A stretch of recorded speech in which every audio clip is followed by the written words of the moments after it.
Hello दोस्तों, स्वागत है आपका अपने यूट्यूब चैनल पर। कैसे हैं आप सभी? तैयारी आपकी अच्छी चल रही है और एग्ज़ाम आपका आने वाला है टेट का। हमने टेट एग्ज़ाम के लिए मैथ की क्लासेज आपके लिए चला रखी हैं और अभी रेशियो चल रहा है। रेशियो की क्लास हो चुकी है और ये आज उसकी अगली क्लास है। इसमें हम इससे पहले वाले में हमने सीखा था अनुपात और समानुपात के बारे में, जिसमें ए अनुपात बी समानुपात सी अनुपात डी के सवाल किस तरीके से हल करते हैं, या इससे पहले और सीखे थे हमने कि ए बी सी के रेशियो में कोई टोटल वैल्यू दे रखी है तो उसको कैसे बांटना है। आज का ये सवाल है कि रेशियो देकर रेशियो में ही इसका आंसर पूछे तब कैसे करेंगे। ठीक है, देखिए सवाल है, यदि a अनुपात b बराबर 3:7 है तो 5a प्लस 7b अनुपात 7a प्लस 5b का अनुपात कितना होगा। ध्यान देना, जब हमें अनुपात में कोई वैल्यू दे रखी है, जैसे कि a अनुपात b यानी a/b बराबर 3/7, और हमसे किसी ऐसे वैल्यू, इस तरीके की कोई वैल्यू पूछे हमसे, केवल इतना ही पूछे, तो हम इस वैल्यू को ऐसे इस्तेमाल नहीं कर सकते। हमको इसमें कुछ x मान के इनको एक्चुअल वैल्यू बनाना पड़ेगा, तब इसमें यूज करते हैं। लेकिन ये वैल्यू जो हमें अनुपात में दे रखी है, इसकी जगह ऐसे कुछ पूछ लेता,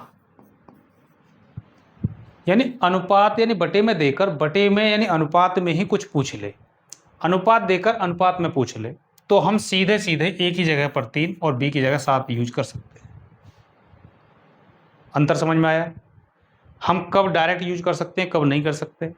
a/b यानी हमें कोई दो अनुपात दे रखे हैं और उस अनुपात में अगर हमें आंसर भी अनुपात में ही पूछा गया है तो हम a की जगह 3 और b की जगह 7 खूब यूज कर सकते हैं। लेकिन अगर ये बटे ना होता, इस जगह पर केवल इतना होता, तो हम 3 a की जगह पर और b की जगह 7 यूज नहीं करते और वो गलत होता। अगर हम ऐसे करते तो हमें फिर इसके लिए एक्चुअल वैल्यू बनानी पड़ती, जिसमें x लगाकर या k लगाकर कुछ भी हम ऐसे करके इस वैल्यू को इस्तेमाल करते हैं। ठीक है, तो अब इसमें समझिए क्या करना है। सवाल इस तरीके से आएगा आपका कि a अनुपात b दे रखा है 3:7, आपसे पूछा है 5a प्लस 7b बटे 7a प्लस 5b, इसका मान पूछा है। कुछ नहीं, सीधा सीधा उठा के रखो, a की जगह पर 3, b की जगह पर 7। यहाँ रखेंगे 3 तो ये आ जाएगा आपका 3 पंजे 15 प्लस यहाँ रखेंगे 7 के साथ 7 7 49 बटे यह आ जाएगा 7 पे 21 प्लस और ये आ जाएगा 5 7 35। बस कुछ नहीं करना, अब आप इसको जोड़ दीजिए, कितना आएगा, ये 50 14 64 और यहाँ पे आएगा आपका 35 और 20 55 और 1 56। काटिए, 8 8 64 और 8 7 56, ये आ जाएगा आपका 8:7, ऑप्शन सी ये आपका करेक्ट आंसर। ठीक है, ये हमने कैसे किया, अनुपात देकर अनुपात में ही पूछे। इस बात का ध्यान रखना है, जब आप एग्जाम में सवाल करें अनुपात देकर अनुपात में पूछे तो हमें ये काम कर सकते हैं, डायरेक्ट वैल्यू यूज कर सकते हैं, अदरवाइज नहीं कर सकते। अगला देखो, a अनुपात b बराबर 3:4 और b अनुपात c बराबर 6:5 है तो a अनुपात b अनुपात c का मान क्या होगा। ये तो अनुपात मिक्स करने वाला सवाल है, इसको तो आप करके कमेंट में इसका आंसर दीजिए, क्योंकि इसके पिछले क्लास में बहुत सारे सवाल इसके कराए गए हैं अनुपात मर्ज करने के। ठीक है, ये देखिए अगला सवाल, a अनुपात b 7:9 और b अनुपात c 5:6 है तो c और a का क्रमशः अनुपात क्या होगा। ये भी वैसे तो अनुपात मर्ज करने का है, लेकिन इसमें एक तरीका हम और भी यूज कर सकते हैं, इसलिए इसको देखते हैं कैसे होगा। देखो, a अनुपात b हमें दिया है और b अनुपात c दिया है। पहले तो अपना जो नॉर्मल तरीका है मर्ज करने वाला वो लगाते हैं। कैसे होगा, 7:9 5:6, मैंने बताया था a b रखेंगे b c रखेंगे, यहाँ a b और c, हमने पहले ए बी रख लिया ये वाला, फिर बी सी रख लिया ये वाला, ठीक है। उल्टा इन की तरह से गुणा करते हैं इसका, 7 पंजे 35 रेशियो, इसका करते हैं 9 पंजे 45 और इसका करते हैं 9 छक्की। आपसे पूछा है सी और ए का अनुपात, तो सी और ए का अनुपात ज्ञात करने के लिए क्या करेंगे, यहीं लिख लेते हैं सी रेशियो ए। सी की वैल्यू है 54 और ए की है 35। काट लेते हैं, कुछ कट जाए तो, कटेगा ही नहीं, तो 54 35, ये ऑप्शन सी इसका राइट आंसर हो गया। ये तो है हम जो नॉर्मल जिस तरीके से हम मर्ज करते हैं रेशियो को, वो वाला मेथड, ठीक है, उल्टा एन बनाकर। अब देखिए दूसरा मेथड क्या है। दूसरा मेथड ये है कि हम a बटे बी का मल्टीप्लाई b बटे सी के रेशियो से कर देते हैं, तब भी इसका आंसर निकाला जा सकता है। a बटे बी इंटू बी बटे सी, इससे क्या होगा, b से b कट जाएगा और हमें मिल जाएगा a बटे सी, मिल जाएगा। यही काम यहाँ कर सकते हैं, a बटे बी लगाओ, a बटे बी है 7 बटे 9 इंटू बी बटे सी लगाओ, यह है 5 बटे 6, ठीक है। किसके बराबर आना चाहिए ये, ए बटे सी के। हल करेंगे तो ये आ जाएगा आपका 7 पंजे 35 और ये आ जाएगा 9 छक्की 54। ये है ए बाई सी की वैल्यू, लेकिन हमसे पूछा है सी बाई ए, कि सी पहले है ए बाद में है, तो सी बाई ए करना है तो उल्टा कर दीजिए, 54 बटे 35, तो 54 बटे 35 ये हमारा आंसर हो जाएगा, ठीक है ना। आप ऐसे भी निकाल सकते हैं और ऐसे भी निकाल सकते हैं, दोनों तरीके से इस सवाल को सॉल्व किया जा सकता है। चलिए बढ़ते हैं अगले सवाल की तरफ। ये सवाल देखिए, ये भी अभी जैसा सवाल है, इससे जस्ट एक सवाल पहले जो सवाल कराया था, क्योंकि यदि a अनुपात b अनुपात c 3 अनुपात 4 अनुपात 5 है, तो अंडर रूट ए स्क्वायर प्लस बी स्क्वायर अनुपात सी स्क्वायर माइनस बी स्क्वायर का रूट का मान क्या है। इसमें क्या है, आप देखो कि हमें जो वैल्यू दी है वो किस में दी है, हमें जो वैल्यू दी है ये अनुपात में वैल्यू दी है, और हमसे पूछी किस में है, वो भी अनुपात में है। तो मैंने अभी एक बात बताई थी, रेशियो देकर रेशियो में ही कोई चीज़ पूछे तो हम सीधे सीधे वैल्यू इस्तेमाल कर सकते हैं, यानी ए की जगह पर 3, बी की जगह पर 4, सी की जगह पर 5 लगा सकते हैं। बस इतना ही काम करना है, इसमें रख दीजिए। क्या आएगा देखो, अंडर रूट ए स्क्वायर यानी कि 3 का स्क्वायर 9 प्लस बी स्क्वायर यानी 4 का स्क्वायर 16 अनुपात अगला सी स्क्वायर यानी कि 5 का स्क्वायर 25 माइनस बी स्क्वायर यानी कि 4 का स्क्वायर 16। ये काम करना है, हल कर लिए, ये हो जाएगा 16 और 9 25 अंडर रूट में, और ये 25 में से 16 गए तो बचे 9, इसका आ जाएगा अंडर रूट 5 और इसका आ जाएगा 3, 5 रेशियो 3, इसका आंसर हो जाएगा, यह है ऑप्शन नंबर डी, ये इसका करेक्ट आंसर है। ठीक है भाई, समझ आया होगा सवाल। चलो अब ये वाला बना के बताओ भाई क्या होगा इस सवाल का। ए की मासिक आय बी की आय से 20% अधिक है, बी की आय सी की आय का 30% है, यदि इन तीनों की सम्मिलित प्रतिमाह आय 74,700 रुपये है तो सी की आय कितनी है।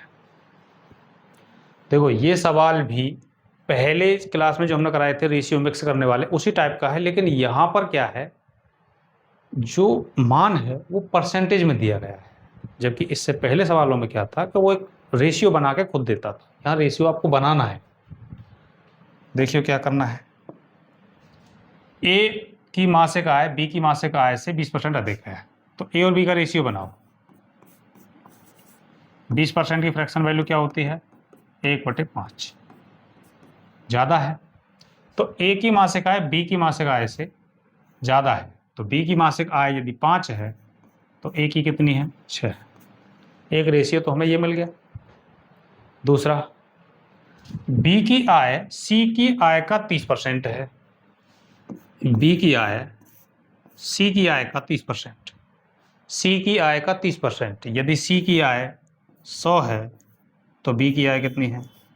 30। बी की आय सी की आय का 30% है। ध्यान रखना, मैंने शुरुआत में ही आपको जब परसेंटेज कराई थी उस समय ये बताया था कि परसेंटेज को हम कैसे यूज कर सकते हैं, 3 तरीके से। ये इससे कितना ज़्यादा है, ये इससे कितना कम है, ये इसका कितना परसेंट है। तो यहाँ पर पहले केस में तो ये कहा है कि कितना ज़्यादा है, 30%, 20%। दूसरे केस में कहा है कि ये इसका 30% है, ना यानी कम है ना ज़्यादा है, वही एक्चुअल वैल्यू इस्तेमाल करनी है, यानी 30 का 30 ही लेना है। हमने यहाँ 30 लिया है, जबकि वहाँ जोड़ कर लिया है। अंतर समझ गए? इस वाले में जोड़ के लिया है। कैसे लिया है कि अगर ये 100 है तो ये 20% ज़्यादा है, 120। हमने 20 को 100 में जोड़ा है, जबकि यहाँ 100 का 30 ही लिखा है, ये नहीं कहा है कि ज़्यादा है। तब हमने जब ये काटा है 20 से 20 छिक्की 120, 20 पंजे 100, तब जाकर ये 6/5 आया है। समझ में आई बात? तो हमने जो 20 और 30 इस्तेमाल किए, यहाँ प्लस करके इस्तेमाल हुए हैं, यहाँ डायरेक्ट 30 इस्तेमाल हुआ है। तो रेशियो आ जाएगा आपका 3/10।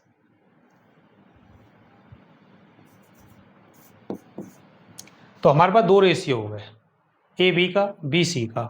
तो पहला काम हमारा क्या है? पहले रेशियो को मर्ज करना, उसके बाद डिस्ट्रीब्यूट करना है। मर्ज करिए तो 6:5, 3:10। ये इससे क्या अनुपात निकल के आएगा? A/B/C आ जाएगा इससे निकल के। इसका इसमें मल्टीप्लाई 6 18 है, इसका इसमें 3 पंजे 15 है, और इसका इसमें 5 दाढ़े 50। ये आया A/B/C का अनुपात आ गया। इसमें टोटल को बांट दीजिए, 74,700 को। कितना आया ये? 50 और ये 35, ये 83 हो गया। 83 यूनिट टोटल, जबकि टोटल है कितना? 74,700। तो ये 74,700 की वैल्यू है। ये कटेगा आपका कितने बार? ये 9 × 27, 7 आएगा लास्ट में, यानी करीब 9 बार ये आपका कट जाएगा पूरा। तो 1 यूनिट की वैल्यू आ गई 900। आपसे पूछा किसका मान है, तो बताइए सी की वैल्यू कितनी है, और सी का मान है कितना? सी का मान है आपका यहाँ पर 50। तो 50 का मान निकाल देना है। 1 यूनिट का मान 900, तो 50 यूनिट का मान कितना होगा? 50 × 900। 9 पंजे 45 और 3 0, 45,000। 45,000 आपका आंसर हो जाएगा, ऑप्शन नंबर बी। ठीक है भाई, समझ में आ गया होगा सवाल। बहुत अच्छा और इम्पोर्टेंट सवाल है। इसमें थोड़ा सा भाषा का खेल है कि यहाँ 20% अधिक है और यहाँ 30% ही है, ना अधिक है ना कम है। ये देखो अगला सवाल। अब जो ये सवाल हैं आगे के, ये अनुपाती ज्ञात करने के हैं। अनुपाती इसमें कई तरीके से पूछ सकता है। प्रथमानुपाती क्या है, द्वितीयानुपाती या मध्यानुपाती क्या है, तृतीयानुपाती क्या है, और चतुर्थानुपाती क्या है। ये होते क्या हैं, ये मैंने अभी थोड़ी देर पहले पिछले या क्लासों में बताया था कि अगर A/B समानुपात C/D हो, ये दिख रहा है साफ कि नहीं दिख रहा है? चलो इससे लिख देता हूँ, A/B समानुपात C/D, ये है।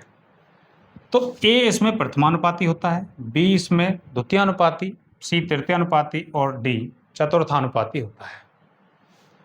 इनको इस्तेमाल क्या करते हैं? ये जो अनुपाती है इसका मतलब ये होता है, ये समानुपात का मतलब ये है कि A और B का जो अनुपात है वही अनुपात C और D का भी है। हम ये कह सकते हैं कि A/B अनुपात का मतलब बटे होता है, और C/D का मतलब C/D, समानुपात का मतलब बराबर। यानी A/B जितना है उतना ही रेशियो C/D भी है। इस बात का मतलब यह है। ठीक है, करना कैसे है? अब आप ये देखो, 2 संख्याएं दे रखी हैं, ये और ये, 56 और 14 के बीच का मध्यानुपाती ज्ञात करिए। के बीच का मध्यानुपाती ज्ञात करिए। क्या करना है? देखो, जैसे कि मान लीजिए एक संख्या ये a है और यहाँ समानुपात है और ये दूसरी संख्या 14, तो मध्यानुपाती जो होता है वो इसके मध्य की दोनों वैल्यू सेम है। तो इसीलिए ये x मान लेते हैं, यहाँ भी x आएगा फिर। और अभी बताया था मैंने कि बाहर बाहर की संख्या गुणा अंदर अंदर की संख्या गुणा के बराबर होता है। तो इसका हो जाएगा x² और ये हो जाएगा आपका b, ये हो जाएगा आपका ab। तो x की वैल्यू कैसे निकलेगी? √ab करके। तो मैंने आपको समझाया कि एक संख्या a हमें दी गई हो, एक संख्या हमें b दी गई हो, हमें बीच की संख्या पता करनी हो मध्यानुपाती। उसने ये निकाला कि दूसरी या तीसरी, दूसरी और तीसरी दोनों एक ही हैं, इसलिए क्योंकि मध्य नाम लिया मध्यानुपाती। तो यहाँ भी x है, यहाँ भी x है, दोनों का मल्टीप्लाई x², इन दोनों का बार बार का गुणा ab, स्क्वायर हटाएंगे तो √ab। तो यानी कि हम एक फाइनल रिजल्ट देखें तो ये आएगा कि मध्यानुपाती जो होता है, जो दो संख्या हमें दी गई होती हैं उसका अंडर कर देने पर मध्यानुपाती आ जाता है। तो इस चीज़ को समझने की जरूरत नहीं है, आपको बस ये बॉक्स वाली बात याद रखनी है कि अगर हमें दो संख्या a b दी गई हो तो मध्यानुपाती उन संख्या के गुणनफल का अंडर होता है। ये इसमें लगा दीजिए कि अगर हमें एक संख्या 56 और एक संख्या 14 दी है तो इसका मध्यानुपाती क्या होगा?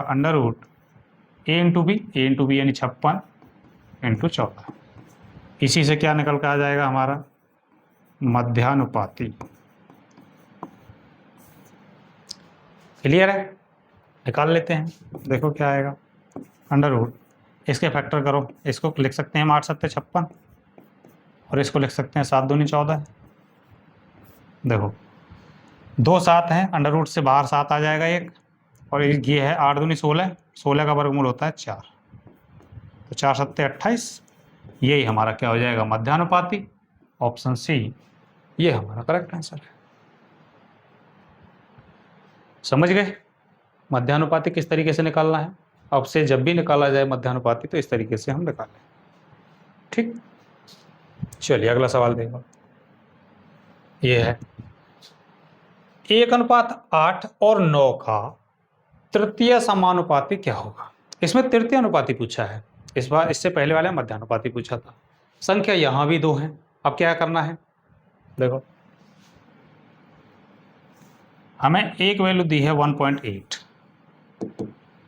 दूसरी या तीसरी, तृतीय हमें पूछा है ना, तो यानी कि 1 और 1 2 तो है, तीसरे वाली हमें पता करना है। तो इसमें ये आएगा 9, समानुपात 9:x। ये पहली संख्या, ये दूसरी संख्या और ये तीसरी संख्या, तब जाके तृतीय अनुपाती के रूप में निकल के आएगा। ठीक है, तो बाहर बाहर अंदर अंदर का क्या आएगा? x × 1.8 बराबर है 9 × 9, अंदर अंदर का गुणा। ठीक है, इसको आप इस रूप में भी देख सकते हैं कि जैसे मान लीजिए ये हमारी a है और ये हमारी b है, ये भी हमारी b है, और ये हमारी c है या तीसरी कोई भी संख्या है। तो हमें ये निकालना है c, तो ये कैसे निकलेगा? इसका इसमें मल्टीप्लाई, इसका इसमें मल्टीप्लाई, तो a × c बराबर हो जाएगा b²। तो c यानी तीसरी तृतीय अनुपाती निकल के आएगा b²/a। इससे तो आप बॉक्स वाली बात को याद रखिए, ये मैंने समझा दिया आपको। बॉक्स वाली बात से याद रखो कि जब हमें दो संख्या a और b दी गई हैं तो तृतीय अनुपाती निकलता है दूसरी वाली का स्क्वायर पहली वाली। यही काम हमने यहाँ पे भी किया है। x निकालना है तो दूसरी वाली का स्क्वायर यानी 9 का स्क्वायर, 9 × 9 बटे पहली संख्या। इस तरीके से हम इसको निकाल सकते हैं तृतीय अनुपाती। पॉइंट काटेंगे 10, 9 दूनी 18, 2 पंजे 10, 5 नाम 45, तो x की वैल्यू आ जाएगी हमारे पास 45 और यही हमारा आंसर हो जाएगा ऑप्शन नंबर डी। क्लियर? समझ आ गया होगा। मैंने एक तो इस तरीके से भी बता दिया, फिर फॉर्मूला के हिसाब से भी बता दिया कि आप इस तरीके से निकाल सकते हैं। आपने 2 फॉर्मूले अभी तक देख लिए। अगर मध्यानुपाती निकालना हो, अगर हमें a और b दो संख्या दी हो तो मध्यानुपाती जो निकलता है वो होता है √ab और तृतीय अनुपाती होता है पीछे वाले का स्क्वायर बटे पहली वाली, ये होता है हमारा तृतीयानुपाती।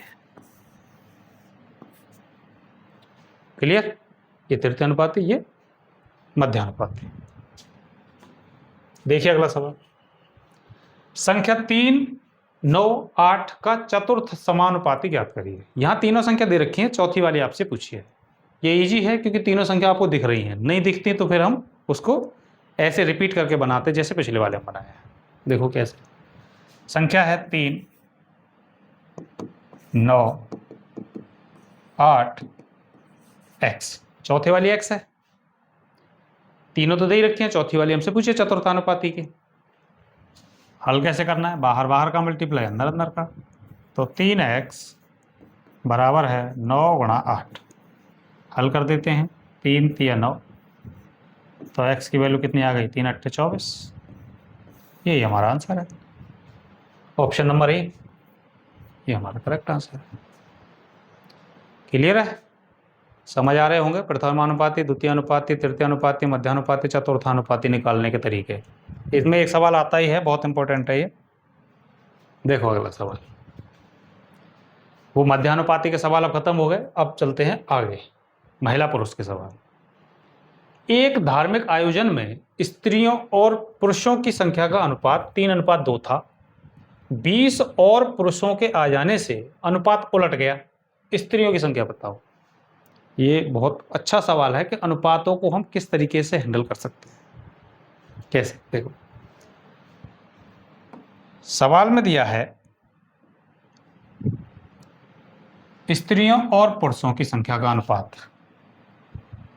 फीमेल और मेल 3:2। ठीक है, ये कहा है कि 20 पुरुष के आ जाने से 20 पुरुष और आ गए और ये अनुपात उलट गया। तो हम ये कह रहे हैं कि ये अनुपात जो 3:2 था वो बाद में जाके 2:3 हो गया होगा, तभी तो उल्टा है। पहले जो अनुपात था वो था 3:2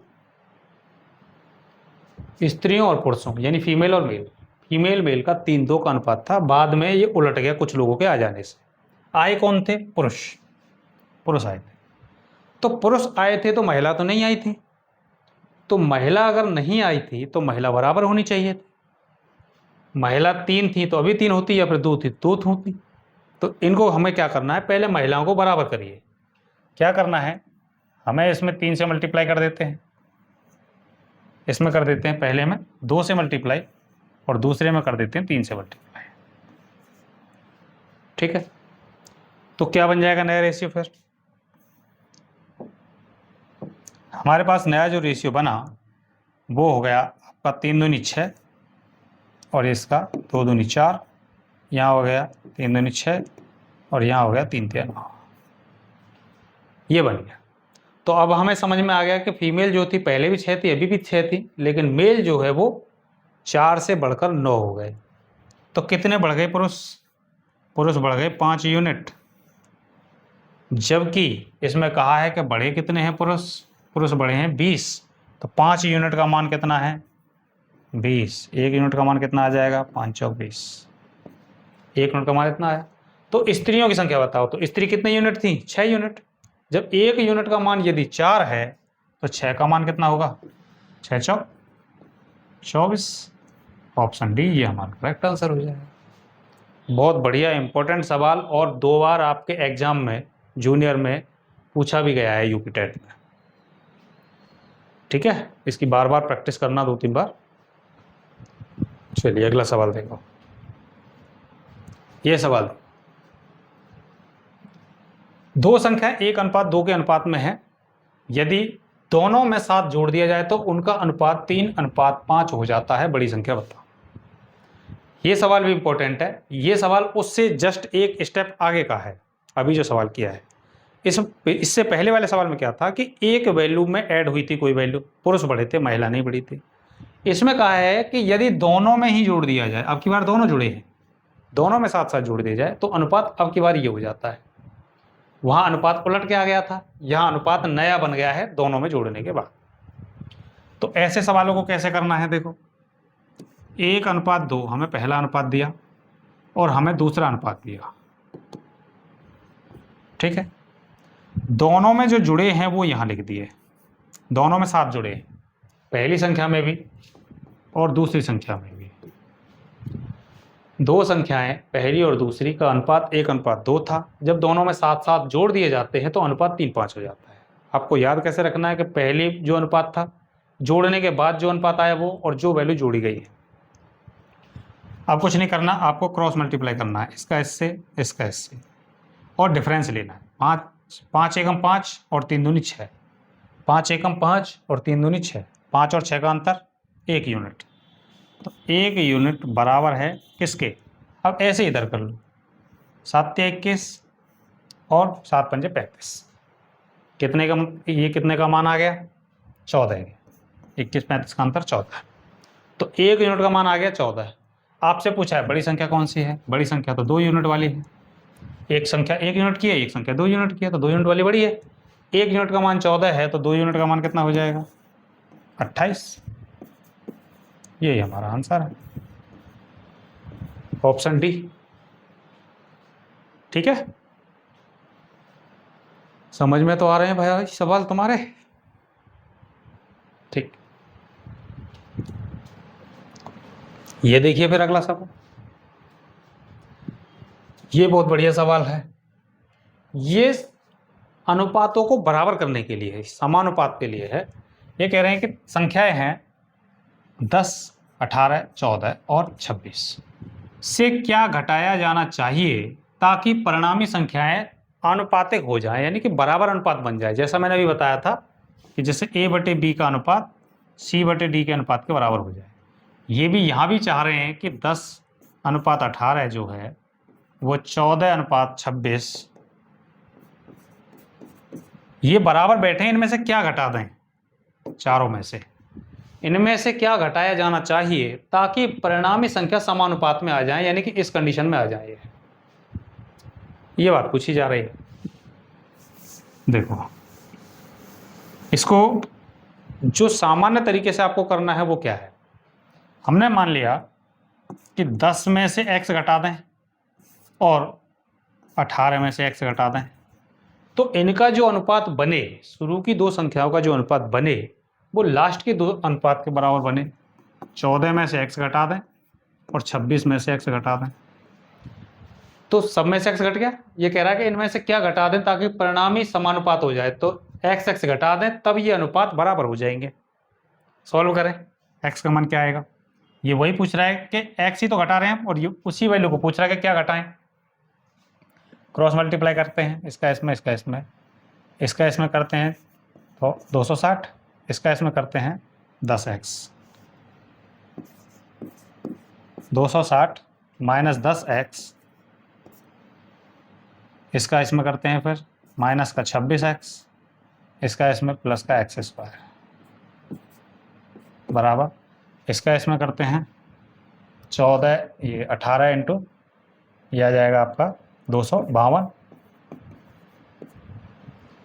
इसका इसमें माइनस का 14x, फिर इसका इसमें माइनस का 18x और माइनस माइनस प्लस का x²।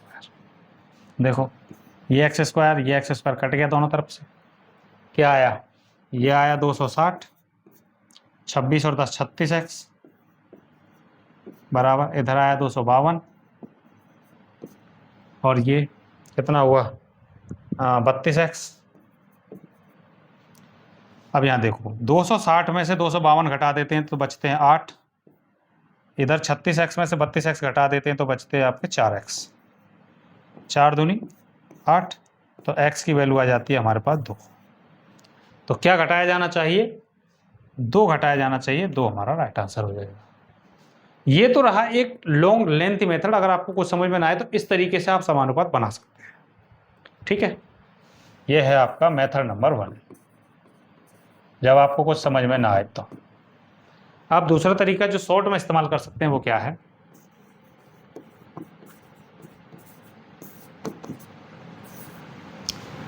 दस, 18, 14 और 26, ये हमारे पास संख्या है, इनके अनुपात हमें बराबर करने हैं। तो आप ये देखो कि इनमें डिफरेंस कितने का है?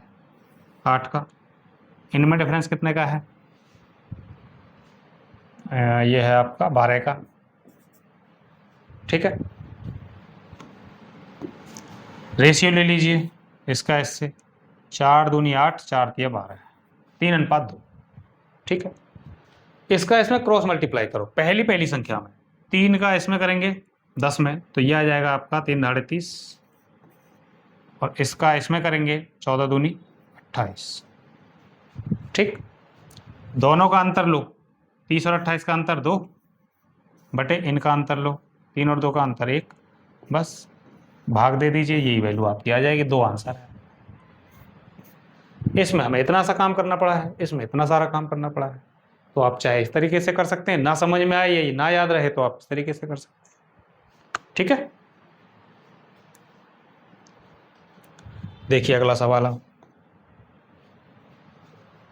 एक व्यक्ति के पास 1 रुपये 50 पैसे और 25 पैसे के कुछ सिक्के हैं जिनका मूल्य 210 रुपये है, और इन सिक्कों का अनुपात, सिक्के नहीं लिखा है, सिक्कों का अनुपात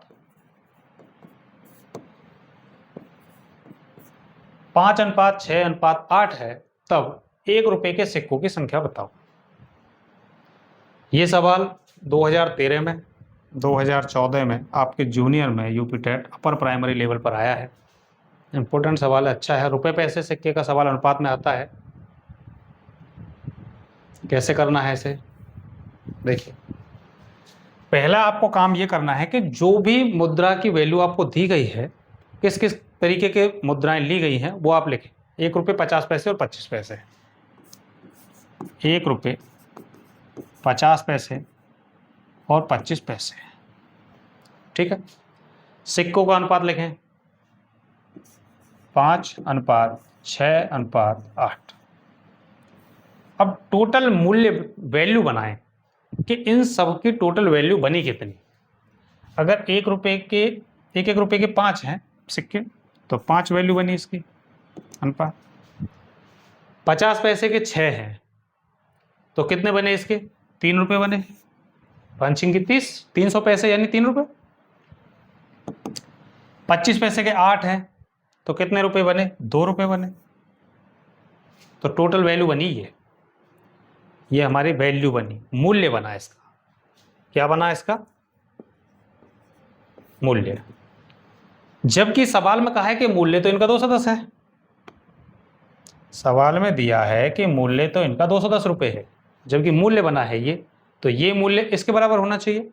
तो 5 और 3 8 और 2 10, 10 यूनिट मूल्य बराबर है 210।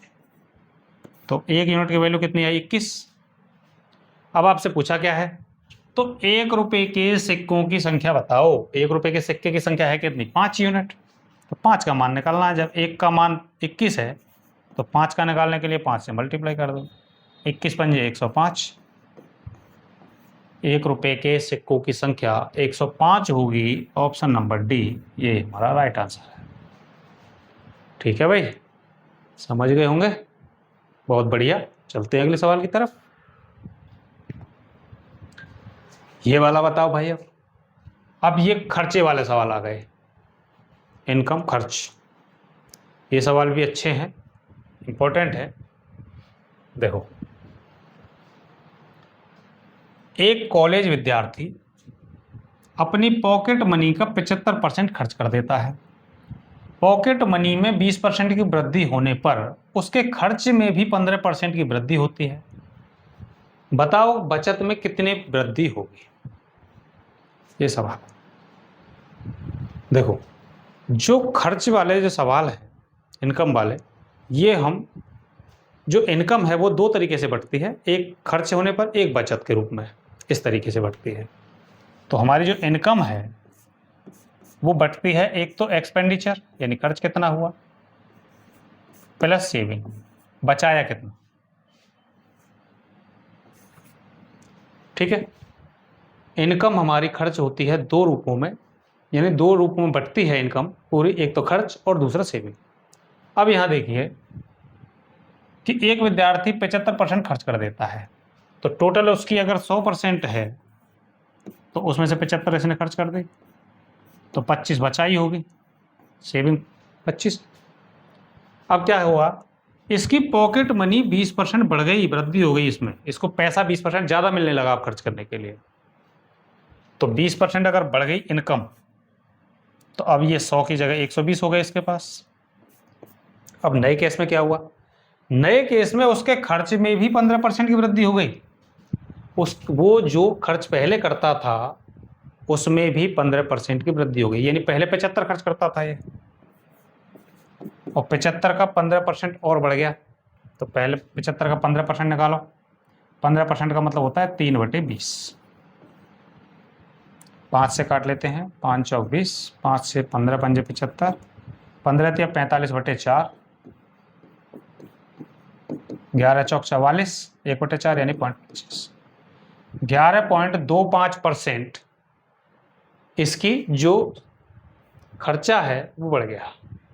कितना बढ़ गया, 11.25। तो कितना हो गया, ये हो गया आपका 86.25%। ठीक है, तो सेविंग कितनी रही फिर इसकी, ये आपकी हुई 14 और 20 34, यानी 33.75%। इतनी इसकी ये बची भाई। 120 में से 86.25 खर्च कर दिया तो बचा इतना। सवाल में पूछा है कि बचत में कितनी वृद्धि हुई। बचत पहले होती थी 25, अब होती है 33.75। तो कितनी बढ़ी, 25 और 8 33, यानी 8.75, ये बढ़ी 25 पर इंटू 100। ठीक है,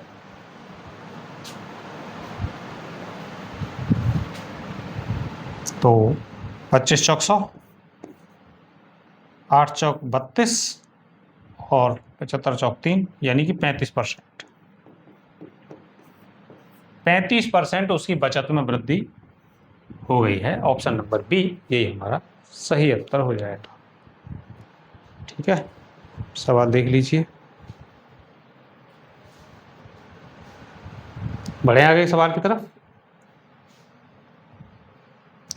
चलिए ये सवाल देखिए, ये भी सेम सवाल है बिल्कुल। इस वाले को और देखिए, रमन अपनी आय का 75% खर्च करता है। 75%। यदि उसकी आय में 20% की वृद्धि होती है और व्यय में 10% की वृद्धि होती है। ये पूरा बिल्कुल सेम सवाल पिछले जैसा ही है कि 75% खर्च करता है, वहां भी 75% खर्च करता था। उसकी आय में 20% की वृद्धि हुई, वहां भी 20% की वृद्धि हुई, बस उसके खर्चे में वृद्धि यहाँ 10% हुई है और पिछले वाले सवाल में 15% की वृद्धि हुई थी। सेम लिखते हैं, इनकम बराबर एक्सपेंडिचर प्लस सेविंग। इनकम 100, 75 खर्च कर दी तो बची कितनी, 25।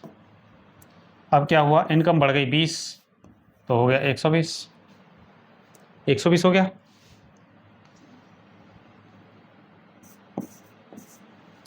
अच्छा, अब क्या हुआ, इनकम तो 20 बढ़ गई,